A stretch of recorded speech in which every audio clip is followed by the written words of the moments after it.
ఏమైంది మమ్మీ అట్లన్నా? అమ్ములు నాకు చిరాకు తెప్పించకుండా పక్కకెళ్ళు.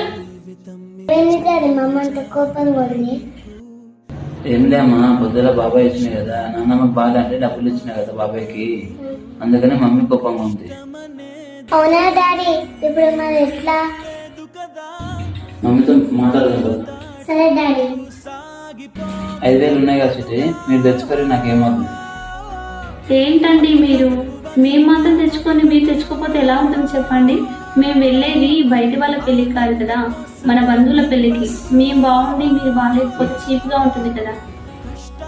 నువ్వు చెప్పింది కరెక్ట్ చిట్టి. చిన్నప్పటి నుంచి మా అమ్మ ఎంతో కష్టపడి నన్ను మా తమ్ముని పెంచింది. ఇప్పుడు ఆమెకు ఆరోగ్యం బాగలేదని చూడకపోతే ఎలా చిట్టి? అవునా అండి? వాళ్ళ అమ్మకి బాగాలేదని చెప్పగానే డబ్బులు ఇచ్చాడు. అదే మా అమ్మకి బాగాలేదని చెప్తే డబ్బులు ఇస్తాడా ఇయ్యడా చూద్దాం.